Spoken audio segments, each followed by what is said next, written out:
guys, it's Peter, and welcome to my channel, Peter Likes Books. Okay, so are you guys doing Booktube-A-Thon? Are you keeping up with it? Oh my god, oh my god, oh my god. So I have 3 things I want to talk about today. 1, I want to talk about Booktube-A-Thon and how I'm doing. Number 2, I want to talk about my shaking my head at Jojo Moyes, who wrote Me Before You, and I'll explain that in a second. It's very exciting, you guys. I cracked the code to Me Before You. And then I got some things at my post office box, so I thought I would open those. Anyway, okay. So first of all, let's talk about what Peter has gotten done so far on Booktube-A-Thon, and this is day Monday, Tuesday, Wednesday, Thursday, and I have Friday, Saturday, and Sunday completely free, except for Saturday night. I have to go to the American Songbook finals, which I am so excited about. It's like the top 10 teenage singers and choir and things in the country, and they audition, they get a scholarship for it, and it's all songs out of the American Songbook, which if you guys don't know what that is, Google it. A lot of you guys like musicals, so you would love the music that's in the American Songbook. It's the music that makes up, you know, like all of our standards. So Frank Sinatra, Billie Holiday, Etta James, music from musicals, on and on and on. And then every year they give away, I think, like 3 awards to like really, like one year they gave it to, like, what's his name, Jose Feliciano, and then another year they gave it to, I cannot think of her, Rita Moreno, and they give it away to somebody that was like in a musical or inspired music. It's really cool, you guys, and so we're doing that Saturday night. Alex works for a salon, and they're in charge of doing like all of the image consulting for these kids, and he just told me, he has texted me, he's on his way home, and he was like, they are so much better than the years before. He's like, they're so much more mature sounding, and so I'm super excited about it. And it's at the Palladium, which is in Carmel, Indiana, and you guys want to see what the Palladium looks like. It's like this huge concert venue, but it's specifically made for these kinds of concerts, and so it's unreal, and I can't wait. That's Saturday night. But other than that, you guys, I have Friday, Saturday, and Sunday to read. So I'm super excited. What? Okay, so what have I gotten done? Well, you know I read Me and Earl and the Dying Girl, and I did not love it. In fact, I'm gonna give out my shout out right now to somebody, and it seems to me like, I'm not really sure why this is, but my next shout out that I give, I promise you, will be to a woman.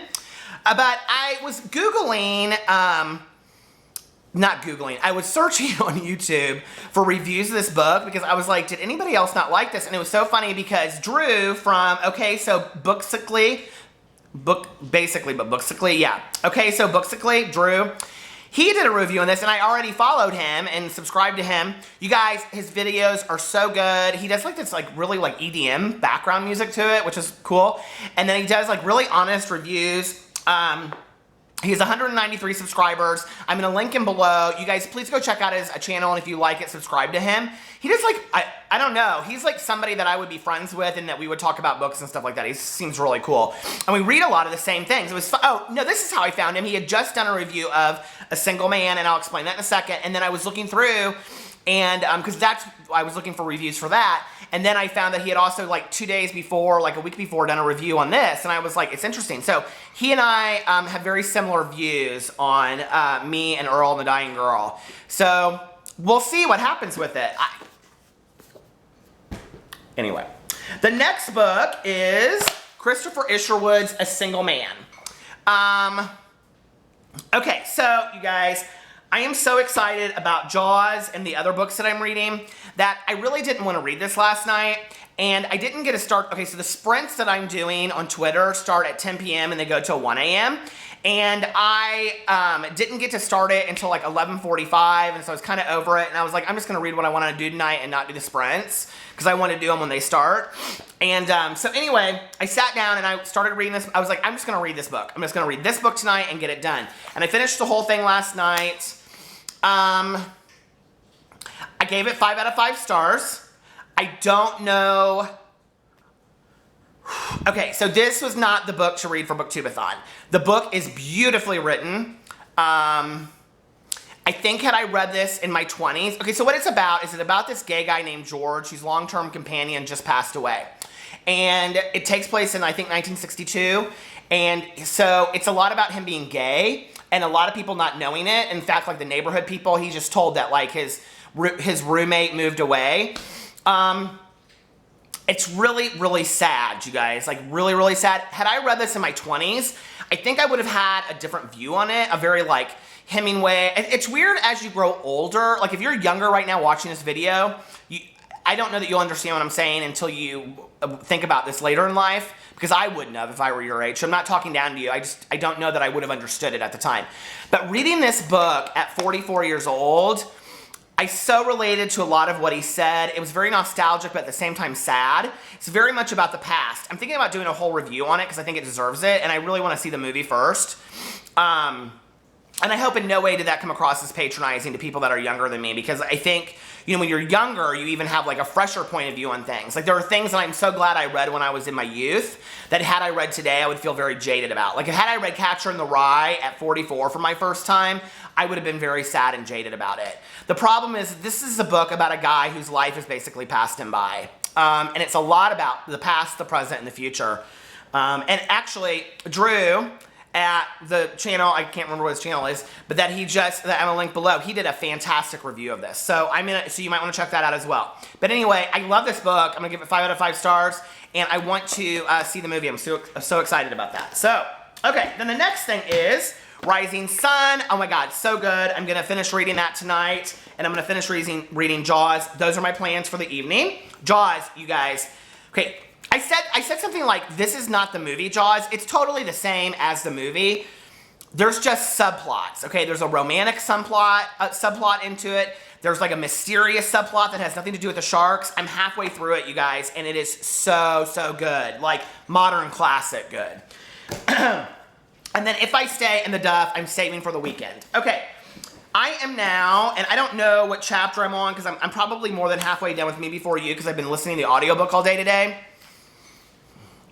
Jojo Moyes, I'm shaking my head at you, girl. I broke the code today. Okay, so, first of all, let me just say, no matter what her inspiration for this book was, whether I'm reading it as something that's not there or not, or if it just happens to be completely coincidence, which I do not believe in coincidence, I love this book, okay? It's a really neat story.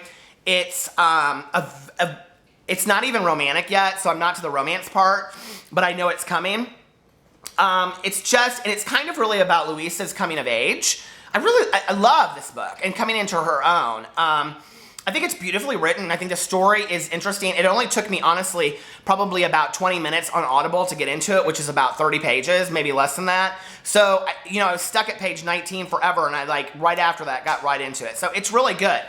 But let me tell you, when I first started reading this, I told some people on here, and I commented and talked in comments about it, and then I said on here that it reminded me very much of the Julia Roberts movie called Dying Young.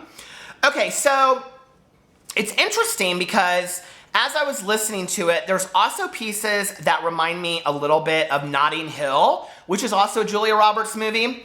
And so I was listening to it tonight, and it's the part when there's a dinner party, and I don't want to talk anymore about it because I'm not a believer in spoilers. And they ask Will, the main character, and this is not ruining anything, okay? But they ask, so there's something to do with horses, and I was like, that's interesting because in Pretty Woman, which there's also elements of Pretty Woman in this book, in Pretty Woman they go to the horse track. So then or they go to a polo match. So I was like, this is weird. There's like a lot of like Julia Roberts movie references maybe, or maybe I'm reading into it. So then I'm listening to this dinner party going back and forth, and they're asking Will what he does for a living. And he said the exact line was that he used to buy and sell companies. That is exactly what Richard Gere's character does in Pretty Woman, okay? So then I'm sitting there and I'm thinking about it, and I'm like, this is really bizarre. There are so many possible Julia Roberts movies references. So I got online and I was thinking about Notting Hill, because there's pieces of this that remind me a lot of Notting Hill, and I love that movie. And I was like, I remember that the main character, I can't think of his name, Grant, what's his name? Something Grant. But anyway, his name in the movie, Notting Hill, is Will. And his sister is in a wheelchair. And I was like, why was his sister in a wheelchair in Notting Hill? I don't remember. And so I got on the internet and I Googled it. And guess why she was in a wheelchair in Notting Hill, if you don't remember? Because she's paraplegic. And Will is quadriplegic. Do you think there's any kind of coincidence to that? I'm starting to be like, this is really bizarre. So then I was thinking about, like, what would be her purpose for doing that?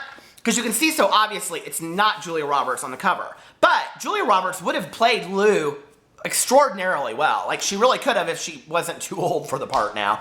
But anyway, it was interesting because a lot of writers subliminally put things into their books that maybe people aren't aware of. I don't know if you know that, but yes, that's there. And, you know, it's like a lot of people have done like tech studies of The Wizard of Oz and talked about how what it really is about is a coming out story. And that, you know, like when Dorothy came to Oz, her life was black and white, and then it was full of color. You know, a lot of gay guys back in the day loved Judy Garland, all that kind of stuff. So there's been like term papers, dissertations written on all these kinds of things.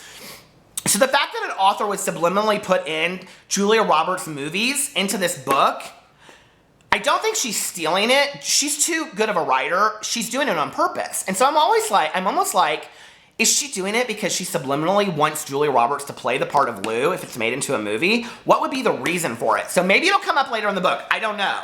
But it's so interesting to me that that happens. And anyway, it's funny because like in my own book, people comment constantly about the errors that are in my book. And there are so many people miss it that what I say is, because we took them out, the ARC copies have errors in it. The errors that were in the ARC copies were originally there for a reason. I wanted them there because, and there were specifically 24. 24 was the baseball number of a client that I had that died. And they started a foundation for him based around that number. And so there's 24 errors in my book. It was to pay some kind of homage. And then there was a reference in my book from the Breakfast Club about errors in life. And that's all I'm going to say. But if you read my book, people read it as a very cheesy love story. But there's deeper meanings through it throughout. And I wove that in there. And you know what? People don't ever get it. So, yeah.